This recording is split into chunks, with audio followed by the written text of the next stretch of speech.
All right. Hello, everyone. It looks like we've got a pretty good turnout. I was very excited. We had about 115-ish people register, so very excited. The topic is general investment planning. A bit of an introduction. I'm Chad Lively. I'm the lead financial planner with Lively Financial. I originally made this webinar with the idea of wanting to impart a couple of things. One, obviously, how important investing is in terms of building wealth and achieving your financial goals, as well as covering some fundamental principles and strategies to help you be a more knowledgeable investor. Basically, I wanted to walk this fine line of it kind of being a how-to guide on beginner investing, while also sort of a finance 101 course on some very basic, financial information when it comes to the market.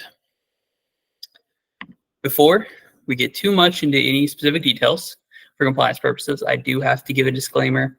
All of this information comes from my experience in the financial industry, my educated opinion, and my time working with clients. There's no such thing as one size fits all when it comes to financial advice. So before you take any of this and run with it, look at your specific situation and do what's in your best interest. And when in doubt, reach out to a third party. I'm happy to help and answer any questions you have about your specific situation.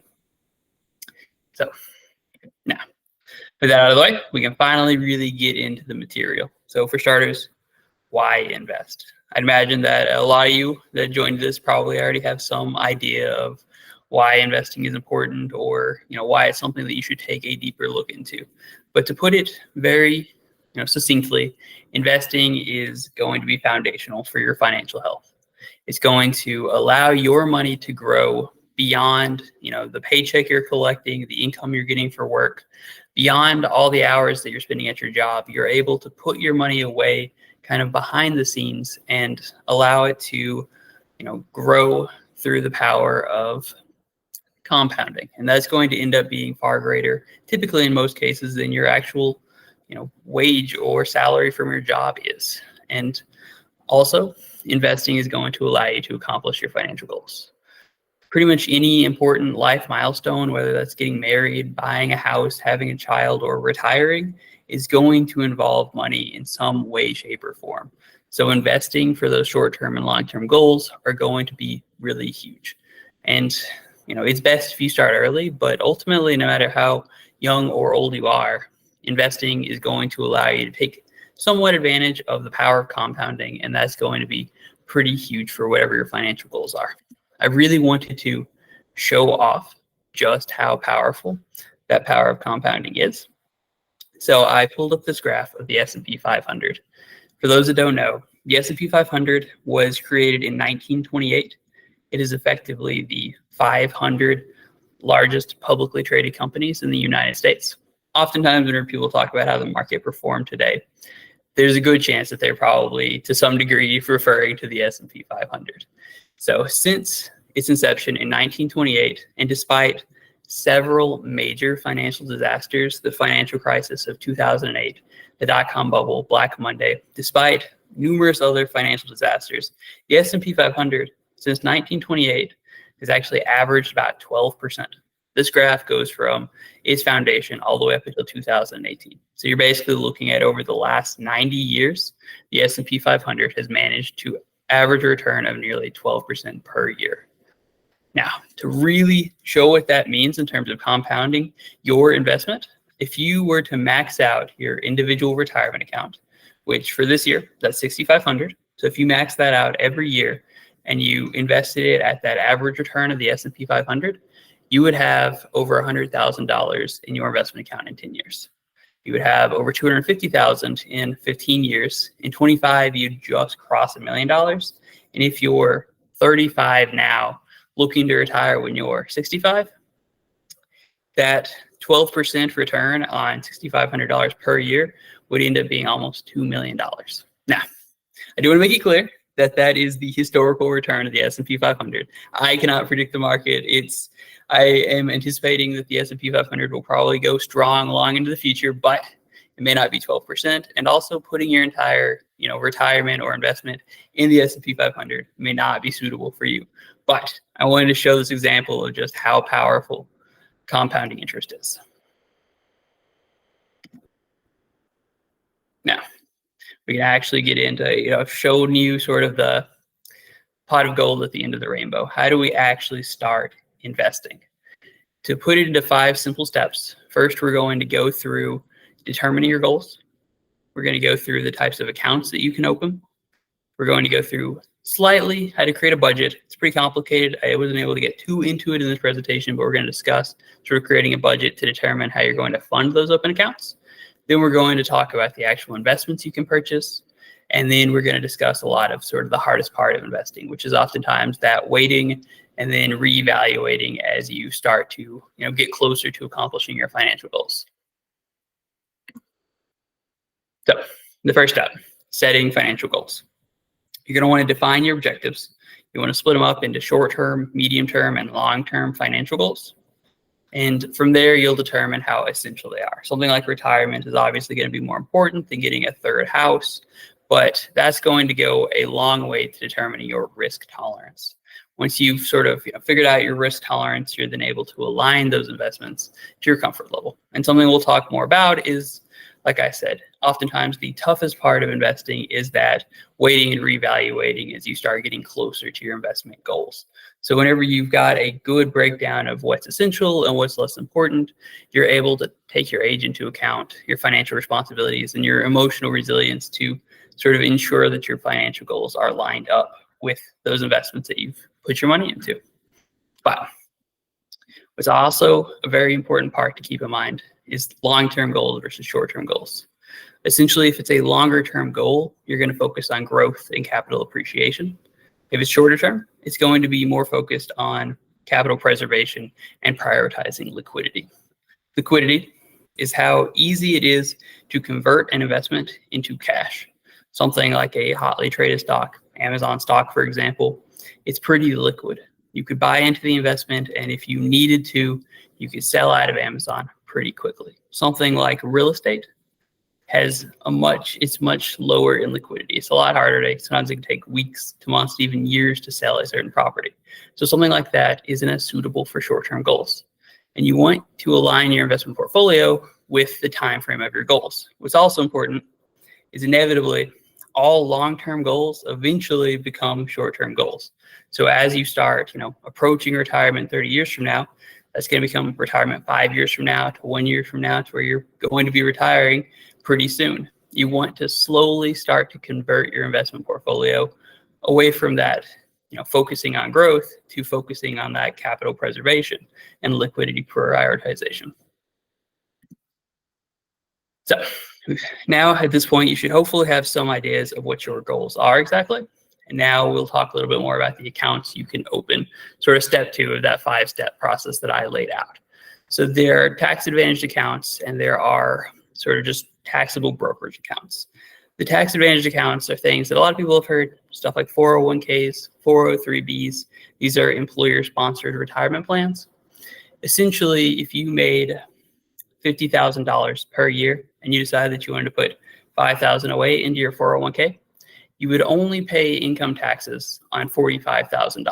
You would have essentially lowered your income taxes by putting income pre-tax into your retirement account through your employer. They also benefit from a lot of employers having match. Like I know quite a few of my clients, they'll match like the first 6% that you'll put into the account. So at bare minimum, I recommend that you at least meet the match for your employer. It's probably the closest thing that you'll get to free money in your investing account.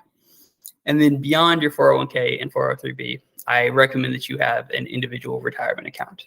The 2 most common ones, and there are a couple beyond this, but the 2 most common ones that I usually work with are either a traditional IRA or a Roth IRA.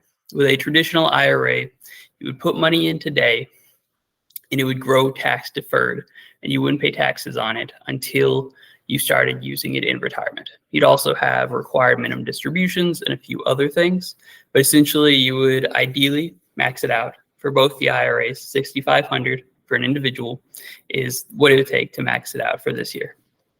Ideally, you'd max it out, it would grow tax deferred, and then you have to start paying taxes on it once you actually reach the retirement stage of your life.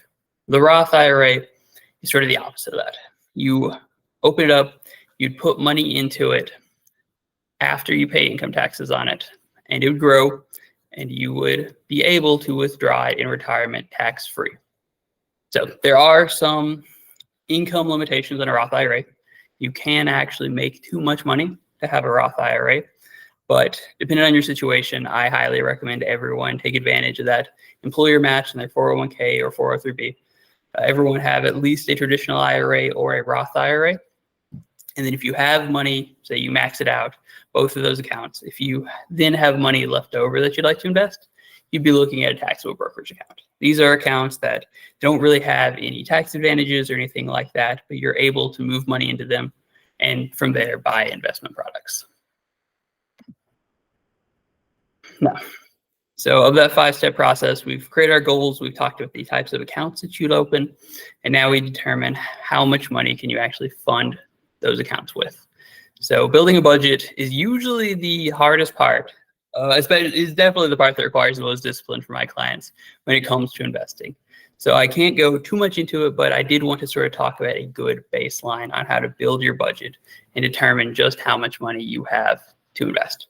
Typically, I recommend my clients look at it on a month-to-month basis. So looking at your total income over the last several months, I recommend going beyond just this month or the last couple of months. The bigger time horizon you have, the more accurate it's going to be. I'd recommend looking at your income and expenses over the last 12 to even 24 months. And a lot of banks can help with that, or banking apps can help you with that.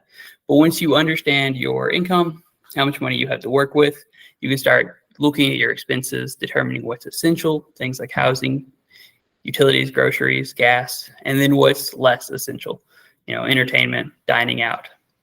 And from there, you can do a pretty good job of calculating how much you have to actually fund those retirement accounts that we were just talking about. Now, we've gone through, your goals, designing them, setting up your investment portfolio to fall in line with long-term versus short-term, the accounts you can open, sort of a brief overview of budgeting so that you can actually move money into those accounts. Now I want to actually get into investment basics, really talking about a few of the investment vehicles that you're probably going to end up purchasing inside of your investment accounts. Most common ones are usually stocks, equities that a lot of people talk about. It's ownership in a company. It's something like buying a stock of Amazon. You're essentially buying a piece of that company. And because of that, you've got potential for capital appreciation. Usually when people talk about how the market's doing that day, they're referring to, the price of stocks going up or down. This would be buying $100 of Amazon, it going up to 105 or going down to 95. That's your capital appreciation or depreciation. And then dividends, which is whenever a company makes money, sometimes they will choose to disperse it among the owners of the company. Like I said, if you buy stock of Amazon, you are technically a partial owner, so you would collect on those dividends. There is typically income taxes that would apply to those dividends, or even the capital appreciation if you ended up selling and you weren't taking advantage of a tax benefited account. So those are things to keep in mind. The other common investments that a lot of my clients are in is a portion of their portfolio is in bonds. It's essentially where you lend money to governments or corporations and they pay you back with interest rates. Most people think of bonds as being safer than stocks, and because of that, they're usually a little bit lower in returns. That's not always the case. There are very risky bonds and there are very safe stocks, but for the most part, stocks are typically a little bit more volatile than bonds. A good portfolio will have a good mix of both.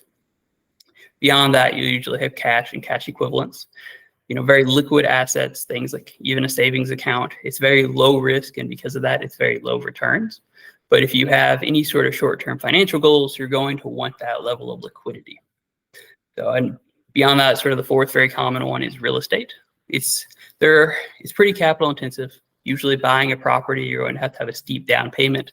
I recommend you do a lot of research before you go that route. Beyond that, you can buy into what's called a real estate investment trust, a REIT for short.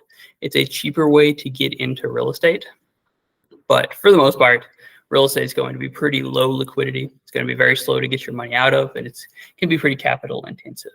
Most of the portfolios that I work with my clients are usually a good combination of these four, maybe some level of commodities to help with their risk. That's things like soybeans, stuff like that. But typically it's made up of these four. A lot of my clients have some level of maybe a 80-20 portfolio where it's 80% stock, 20% bonds. And typically as they get closer to their retirement goals, will start, kind of moving that the opposite direction, where they start getting more into fixed incomes and less into stocks. The important thing is diversification. And I will talk about this a lot during this presentation. There's no such thing as free money when it comes to finance, but the closest you can come to decreasing your risk without decreasing your return is proper diversification. You never want to put all your eggs in one basket. You want to split up your money over equities, fixed income, cash, and real estate to really cover your bases as best as possible. Now, this slide it's a little academic, but I want you guys to know and understand how most investments get analyzed. The two biggest methods are fundamental analysis and technical analysis.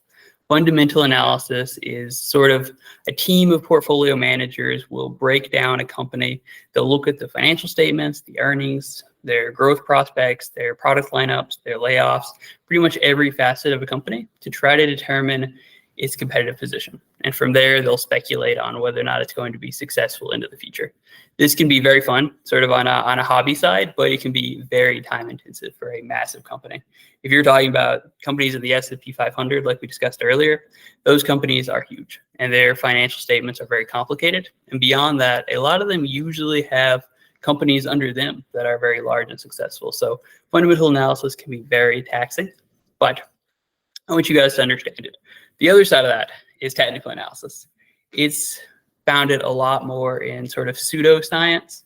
It's using historical price charts to try to predict future movements in the market. Whenever you see, day traders that have 10 monitors and they've got lines going every which way, they're trying to profit off of technical analysis. A very simple example, since I keep bringing up Amazon stock, is that you notice that for the last 3 Wednesdays in a row, Amazon stock has gone up $5. So you decide on Tuesday you're going to buy into it because you believe for a fourth time it's going to go up $5 on Wednesday. Now, that may sound reasonable, but technical analysis is not founded very much in really anything scientific. It's just trying to profit off of sort of the emotional movements of the market. It's very speculative. It's typically short-term oriented. For the most part, I recommend you guys kind of stay away from the technical analysis side. I definitely wouldn't recommend day trading or swing trading. So those two things lead a little bit into some investment fees and expenses that you're going to end up paying investing. The first one is expense ratios. If you buy into a mutual fund or an exchange traded fund, which is effectively pooled investment vehicles, you'd move your money into the mutual fund. And then that pool of money combined with everyone else's would be managed by a portfolio manager or a team of portfolio managers. Those are the types of people that do fundamental analysis. They would look a lot at various companies and investments to determine if it's an appropriate place to put the mutual fund's money. The way they get paid, that team gets paid, is through your expense ratio. For example, if you put $100 into a mutual fund, it might have an expense ratio of, say, 1%. Effectively, $1 of your 100 would be going towards paying the expense ratio for that portfolio management team. If you are looking to go that route for a mutual fund or an exchange traded fund, I would recommend that you take a look at the expense ratio. They have to be very transparent and above board with that. So determine if you're okay with paying the expense ratio for the mutual fund. Alternatively, something like an index fund is pretty low cost. It's going to do a good job diversifying you. And especially if you're newer to investing or just looking to get your feet wet, I highly recommend taking a look at index funds. They're a very cheap way to get the diversification I was just talking about. And another fee that's common is transaction costs. I used to see this a lot more regularly. I feel like it's kind of gone away a little bit, but it used to be pretty common that if you bought something like Amazon stock, you'd have to pay maybe $5 whenever you moved into the position. And whenever you sold it, you'd have to pay another $5 in transaction costs. Now I know that I want to say Robinhood was the first sort of platform I saw that kind of got rid of transaction costs, but is something to keep in mind, especially if you're a very frequent trader, like a day trader or a swing trader. If you make dozens of trades a day, transaction costs can really eat into your overall investment returns. So these are some things to keep in mind. Now, by this point in time, we've discussed your goals, the accounts to open, funding those accounts, buying those investments. Now, these are the strategies of sort of how to move money in and actually purchase those investments. So the two biggest ones, and I'd say that you probably end up doing a combination of the two, is buy and hold versus dollar cost averaging. I'll tell you, Warren Buffett is a big fan of dollar cost averaging, but there's definitely a situation for both. Buy and hold is essentially where you have a large lump sum and you decide to move it into the market all at once. Say, for example, you wanted to max out your individual retirement account. So that would be $6,500 this year. Say that you just have $6,500 on hand and you say, I'm going to go ahead, I'm going to move this into my retirement account today. The benefit of that is that you would maximize compound interest. You'd maximize the compounding effect of that $6,500. It would start compounding as of today, all the way up until retirement. The sort of setback to that is that you're more limited by short-term market volatility. It's not as big of a deal if it's something for your retirement account where your money is going to sit there for 30 plus years. But if you have a short-term investment down the road, say you want to put $20,000 that you have in cash today, if you want to just buy and hold an investment over the next 2 years, that short-term volatility can be a much bigger deal. While no one can time the market, you can get unlucky and end up putting your $6,500 into the market at a particularly bad time, and that will impact your short-term volatility. Dollar cost averaging is kind of the opposite of that. You have $6,500 that you want to use to max out your retirement account. You can say, hey, I'm going to split that up over 12 monthly payments. So roughly $542 per month going into your retirement account. The benefit to that is that you avoid some of that short-term market volatility. Some of your first $542 might go into the top of the market. The second might go in at the bottom of the market. The next 9 might go in somewhere in between. So you would be, sort of hedging your bets and limiting your volatility to where you kind of are investing at more of a baseline of the market. The downside, though, is that some of your investments will miss out on some compounding. For example, your first investment, if you invested in January, your first payment, that $542 in January would compound 11 months longer than your investment in December. So you are avoiding some short-term volatility, but you're also leading to some of your investment missing out on compounding interest. There's a time and place for both of them. I would say that if your investment horizon is very lengthy, the compounding is far more important than short-term volatility. If you've got a short-term goal that you're putting this money away for, you're probably better off dollar cost averaging it out, so you wouldn't have to, worry about it maybe being a down market for a year or something like that whenever you're starting to actually pay for your short-term goal within the next year or two. So you've put your money into the markets. Now it's usually the hardest part of investing, and that's waiting. There will be days where you pull your hair out, not understanding why your investments have gone down. And there will be days that it seemingly for no reason also goes up. And a lot of that has to do with market cycles. Typically on the news or the radio, you'll hear about bull markets and bear markets. Those are probably the most common ones you'd hear about. A bull market is a period of rising stock prices and positive investor sentiment. Typically, across the board in a bull market, on average, investments are appreciating. A bear market is the opposite of that. It's a period of falling stock prices and investor pessimism. It's usually people are a little bit worried about investments. Across the board, they're maybe going down in value. Typically the news, and especially a lot of people that may not be well-read in finance, will focus a lot on that period of rising stock prices or period of falling stock prices. The part that I actually want you to really focus on is investor sentiment. Ultimately, the market is made up of emotional investors just like you and me. The biggest thing that drives the market is that investor sentiment. Investor sentiment will determine inevitably whether or not stock prices are going up positively or going down negatively. It's also one of the reasons why it's so impossible to time the market. There are ways to gauge investor sentiment, but it can be very difficult. It's typically not very precise, and it's definitely impossible to predict. So the important thing to keep in mind is that there are going to be bull cycles and bear cycles. It's just to stay calm, review your long-term strategy, and avoid panic selling. You can't time the market. You won't be the person to predict the next bear market or the next bull market. Now, there are also risks just beyond that. And the biggest thing is understanding the risk versus reward relationship. It's like I said, there's no such thing as free money in finance. There's a fundamental relationship between risk and reward. Any investment with a higher return will, because of that, have a higher risk. And understanding your risk tolerance is pretty crucial for that. Typically, when people talk about risk, they'll focus in on volatility. Like I said, you put $100 into Amazon stock. It might be 105 one day, 95 the next day. That's that market volatility. And that's usually what people refer to when they talk about risk. But risk goes much further beyond that. Risk can be as simple as liquidity, like I talked about. There's liquidity risk where maybe you put your money into an investment that it's very hard to get it out of, like a 1-year certificate of deposit. That's a very safe investment. It's a very safe investment, but your money's tied up for that year. You are taking on liquidity risk. Maybe you have an emergency or something comes up and you're not going to be able to convert your investment into cash very quickly. Or alternatively, maybe you have the risk of opportunity cost, another investment coming up while your money is tied away or in something else, and you won't be able to convert it to cash fast enough to take advantage of this other investment opportunity. So just putting money away with the idea of wanting to put a down payment on your dream house.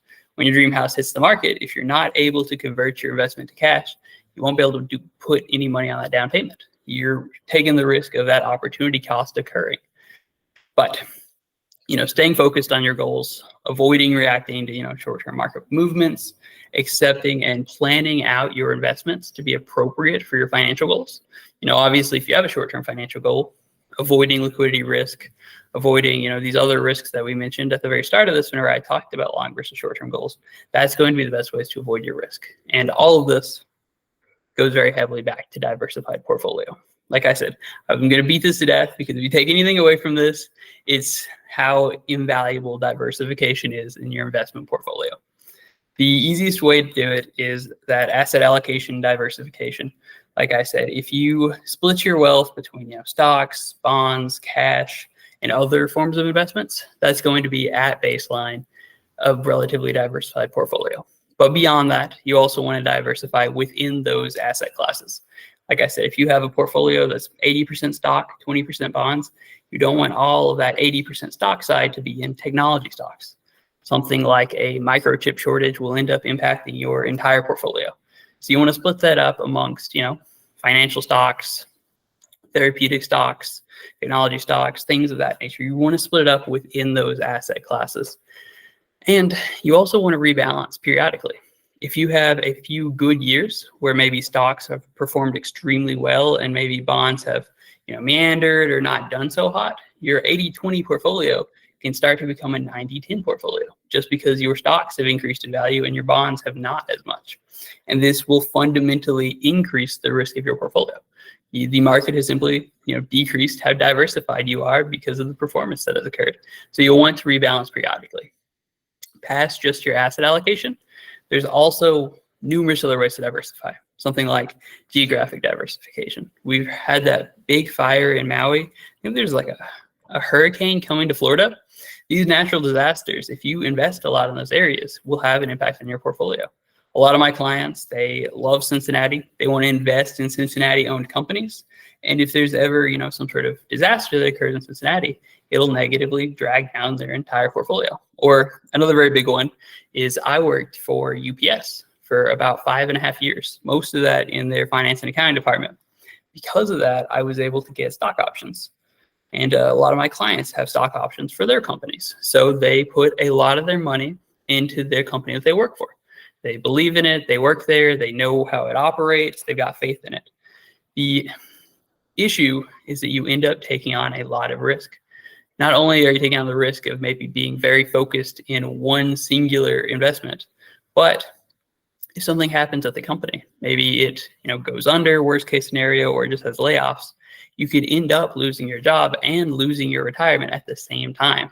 So you're taking on a lot of additional risk by not diversifying. So ideally, you want to diversify in every way possible. That means spreading it across various asset classes, reducing concentration risk in any one direction.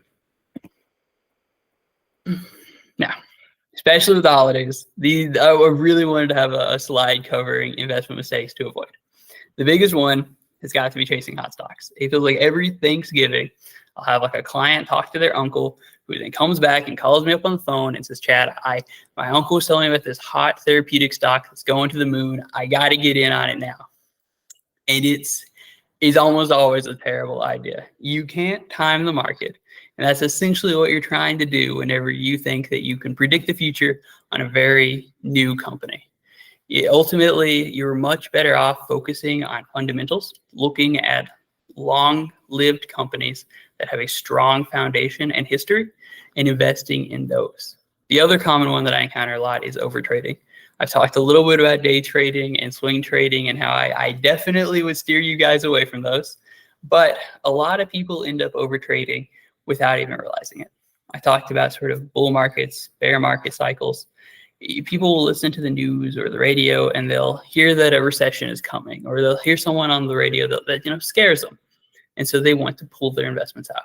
And whenever they start feeling braver, or maybe they hear some news that something good is going to happen in the market, they decide to move their money back in. Whether they realize it or not, they're going to end up effectively over trading. They are going to cost themselves transaction costs if they have those on the platform. But ultimately, their investments are also going to miss out on that compounding. The whole time that your money's out of the market, it's not going to compound. So it's important, stay disciplined and avoid those emotional decisions. Also, typically the best thing you can do, the easiest way to really, keep yourself from losing sleep overnight is staying informed, staying educated, going to webinars like this. I love seeing you guys here, but learning about, your investments, learning about the markets, reading books, articles. Finance is basically my entire life. So if you guys ever need book recommendations, I am always happy to give them, but really just staying up to date, understanding finance, and working with a professional if you need to. Some of the biggest parts of my job is, once I set my clients on path for their financial goals, keeping them from straying from it, keeping them from over trading because their uncle told them or a coworker at the water fountain told them. Those are sometimes typically the biggest part of my job. But ultimately, it's just understanding why things are moving in the direction that they are will make it so much easier for you to sleep whenever you have your retirement put away in the markets. So, in conclusion, I know I've hit you guys with a ton of information. We sort of walked through the 5 steps that I discussed on how to actually get into investments, determining your goals, opening up the appropriate accounts, funding those accounts, purchasing the investments, and then waiting and reevaluating your situation as you get closer to your financial goals. Beyond those 5 goals, and I have hit you with a lot, I just want to make it very clear that investing is going to be a key tool for building your wealth and achieving your financial goals. It's important to invest with a goal in mind because your investments should line up with specifically what your goal is, especially whether or not it's short-term or long-term. But ultimately, investing is going to be a long-term journey. It's going to have ups and downs. I want you guys to be prepared that there will be, I'm sure, financial crises that occur in our lifetime. So it's important to stay disciplined, diversify, and invest according to your specific financial goals and risk tolerances. Now, my favorite part, the Q&A session. So at the bottom of your screen, it might be an arrow on the bottom right-hand corner of your screen. You should be able to ask some Q&A sessions. And while you guys are typing those up, my contact information is on the right side. I'm Chad Lively. I'm the lead financial planner with Lively Financial. I love doing these webinars for you guys, and I love hearing the questions you guys have to ask. So if your questions, if I don't get to them today, or you just want me to take a look at your situation, I am happy. We offer free initial consultations, no commitment, no stress. It's very casual, just getting to know your situation and seeing how we can help. Feel free to reach out. That's my phone number, my email address, or you can go to our website and book a time with me. All right. it looks like we have some Q&A questions. So the first one, should I focus on investing or paying off debt? This is one I get a lot, and it's a bit of a complicated question, but ultimately it comes down to two factors. One, what is the expected return on your investment portfolio? And two, how comfortable are you when it comes to living with debt and the risks that are associated with it? If your investment portfolio is expected to return more than the interest rate on your debt, over the long run, you should have more money by choosing to invest over paying off that debt right now. But the biggest thing I'd warn you of is that living with debt does entail some risk. It also entails some stress and discomfort.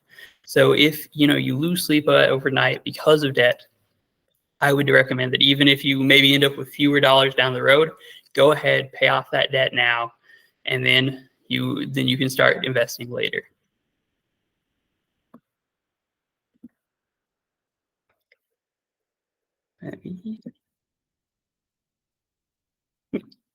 What type of investment account or types of investments would you recommend for buying a house? Well, I'm assuming that you're looking at probably making a down payment sometime relatively soon. I'd say this is probably a short to medium term goal. I'd probably say within the next 2 years. That's relatively short term. My best advice would be looking at liquidity. I would maybe look into something like a high yield savings account, something that's going to help your money grow, but it's going to be a little bit more liquid. I would avoid anything that's going to keep your money captive. Even something like, especially if you're looking at probably 2 years away from buying a house, I would look at something like, even just investing in a pretty standard stock and bond portfolio. If you have liquid investments, you'll be able to pull that money out pretty quickly whenever you need it for a down payment on your home. I would just shy away from anything that's going to keep your money captive. Okay. Is there such a thing as too many investment accounts? I would say the biggest thing is that some banks that you'll open your investment accounts through will have fees associated with them. I know that I've seen things just as simple as like a $25 per year fee to opening up a retirement account with a bank. So I would keep those fees in mind. But also, usually you want to take advantage of the tax advantaged accounts first.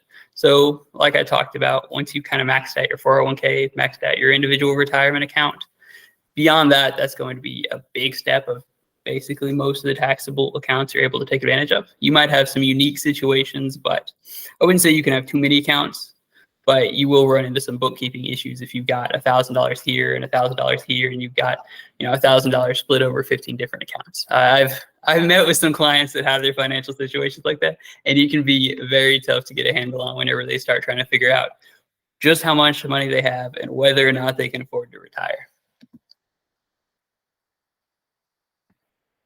Okay. How do I know how much I can invest? Well, I know that we talked a little bit about budgets. Ideally, you have some sort of budget already in mind, but a good general flow chart to follow is 1, cover your necessities, food, rent, other bills. 2, start focus on building an emergency fund. Once you have that constructed and out of the way, then you start maxing out your 401k, 403bs like I was just talking about. And then after that, you can start looking at investing into, those retirement accounts, health savings accounts, things of that nature. What are some good investments in my opinion? Well, this was very subjective. I will tell you what is a good investment is very dependent on your specific situation. Like another person asked about, buying a house based on your specific situation, your financial goals. What is a good investment is going to be very situational.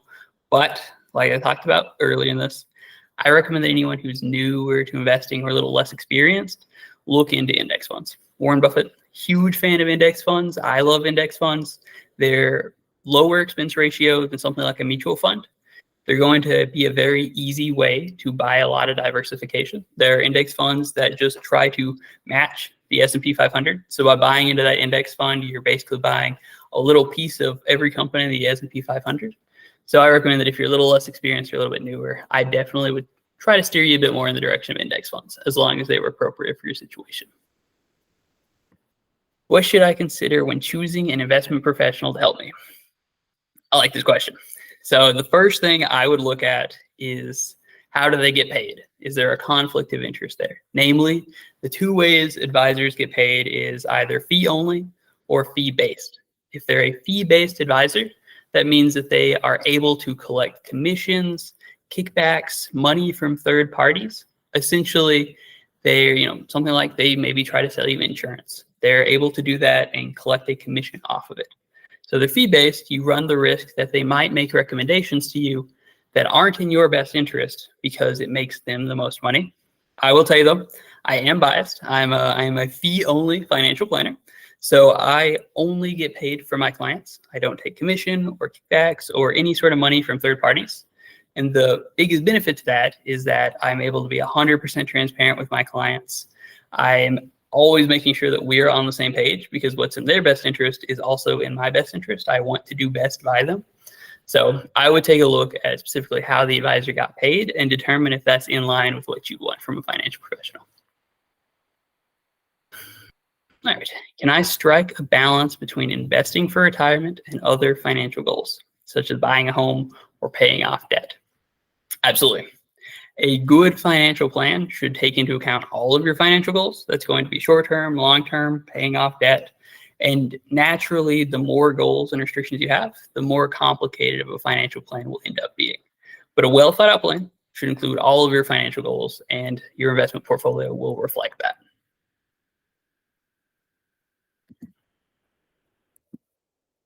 Okay, let me see. I think I've gotten to all of the questions. So let me see. I'll see if any more comes in. I'll probably call it within the next 5 minutes, give you guys back an extra 10 minutes of your time. Again, if you guys have any questions, you want to meet with me and have me look at your situation, or you just want those book recommendations I offered earlier in the presentation, there's my contact information. Like I said, I love this stuff. I'm happy to help you meet with anyone that needs help. So feel free, give me a call, shoot me an email, go to the website, book a time with me.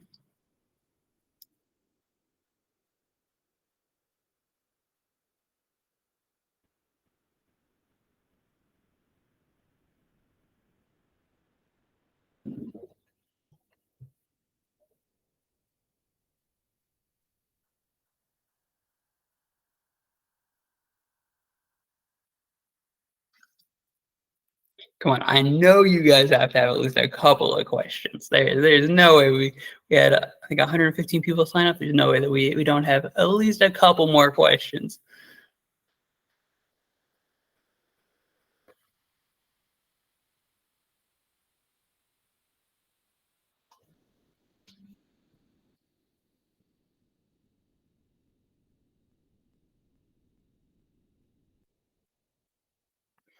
What is a good amount to start investing with? I like this question, and I appreciate you asking. It makes it so much easier to fill out those next 5 minutes.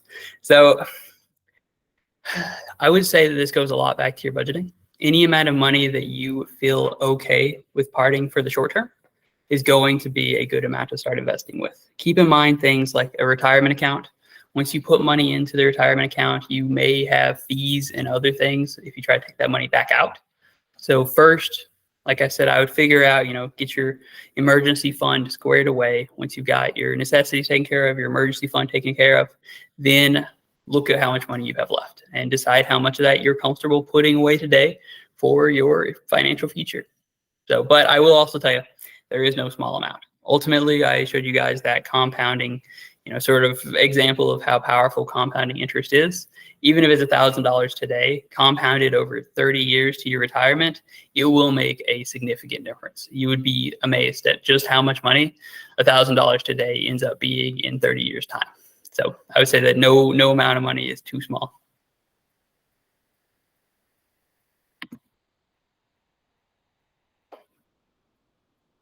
All right, it is only a couple more minutes, so this is your last chance at some live questions.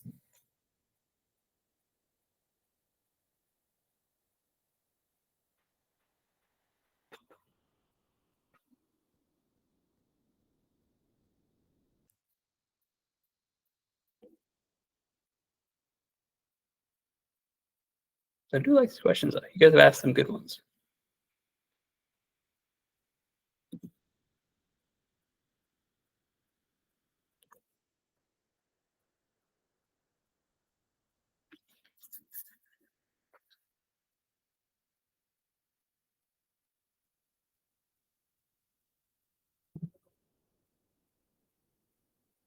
All right, you guys, I will call it there. I appreciate all you guys showing up. All of this is recorded. It's going to go on the Lively Financial YouTube channel once I run it through compliance and everything is above board and we make sure everything's okay. So I'll put it on to the Lively Financial YouTube channel. So if you guys want to come back, watch this webinar, feel free to go to the YouTube channel. I also plan on having a couple more webinars coming up. The next one I think is going to be on retirement planning. So it's going to lock in a little bit more on specifically the types of accounts for retirement planning. It's going to talk a lot more about Social Security, healthcare costs as you age. So look for that. I'm going to send out a lot of invitations for that on my LinkedIn, and I would invite all of you guys to show up to that one as well. I hope that you all have a fantastic holiday weekend. And like I said, reach out if you need anything.